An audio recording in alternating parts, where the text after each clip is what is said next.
السلام علیکم ورحمۃ اللہ۔ معزز ناظرین، نماز کے مسائل میں سے سہو کے مسائل لے کر حاضر خدمت ہیں کہ اگر کوئی شخص نماز ادا کر رہا ہے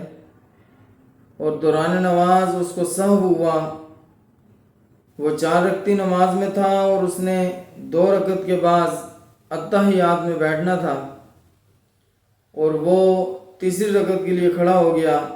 اب اس کھڑے ہونے کو فقہائے کرام نے کچھ اس انداز سے بیان کیا کہ اگر کھڑے ہوتے ہی اس کو یاد آیا کہ میں نے اتحیات میں بیٹھنا تھا، اگر وہ بیٹھنے کے زیادہ قریب ہے تو اس کو چاہیے کہ وہ بیٹھ جائے، اگر اٹھنے کے زیادہ قریب ہے تو اس کو چاہیے کہ وہ کھڑا رہے اور اپنی تیسری رکعت چوتھی رکعت مکمل کر کے آخر میں سجدہ سہو کرے تو نماز درست ہو جائے گی۔ اس لیے کہ 2 رکعت کے بعد اتحیات میں بیٹھنا یہ واجب تھا، اور جب آپ قیام میں کھڑے ہو گئے تو قیام کرنا یہ فرض ہے، تو فرض کو چھوڑ کر آپ واجب کی طرف نہیں آئیں گے بلکہ اپنے فرض کو ادا کرتے رہیں گے، اور سجدہ سہو سے اس چیز کی کمی پوری ہو جائے گی۔ دوسری بات یہ ہے کہ اگر کوئی شخص 4 رکعتی نماز ادا کر رہا ہے یا 2 رکعتی نماز ادا کر رہا ہے اور اس نے 3 رکعتوں پر یا پھر ایک ہی رکعت پر سلام پھیر دیا تو اس کو کیا کرنا چاہیے؟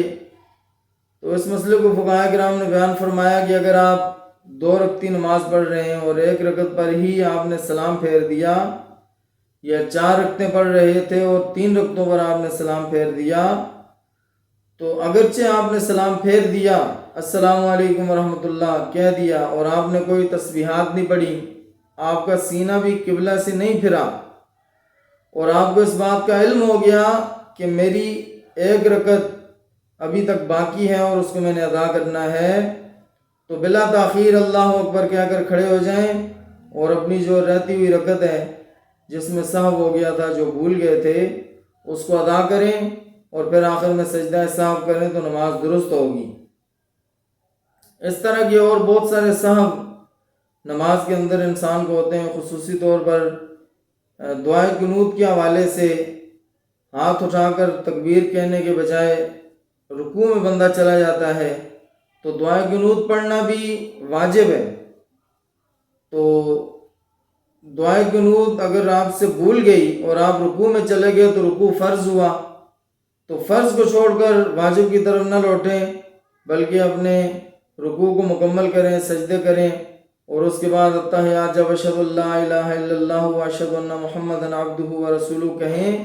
تو ایک طرف سلام پھیر کے پھر 2 سجدے کریں اور پھر پوری اتحیات پڑھیں، تو اس طریقے سے نماز آپ کی درست ہو جائے گی۔ تو اللہ تبارک و تعالیٰ سے انسان کو دعا کرنی چاہیے کہ اللہ تبارک و تعالیٰ نماز کو صحیح ادا کرنے کی توفیق نصیب فرمائے، اس لیے کہ رسول اللہ صلی اللہ علیہ وسلم کی حدیث مبارکہ کا مفہوم ہے کہ جو نماز حفاظت کے ساتھ خشوع و خضوع کے ساتھ ادا کی جائے تو وہ چمکدار ہو کر آسمان کی طرف چڑھتی ہے اور انسان کے لیے دعائیں کرتی ہے کہ اللہ پاک جیسے اس نے مجھے حفاظت کے ساتھ ادا کیا اس کی بھی حفاظت فرما۔ اور اگر نماز کو بے دہانی کے ساتھ ادا کیا جائے تو وہ انسان کے لیے بددعائیں کرتی ہے، اور ایک حدیث مبارکہ کا مفہوم یہ بھی ہے کہ وہ بوسیدہ کپڑے کی طرح اس نمازی کے منہ پر مار دی جاتی ہے۔ تو اللہ تعالیٰ اپنی نماز کو درستگی کے ساتھ، خشوع و خضوع کے ساتھ، حقوق ظاہری اور باطنی کے ساتھ ادا کرنے کی توفیق نصیب فرمائے۔ السلام علیکم ورحمۃ اللہ وبرکاتہ۔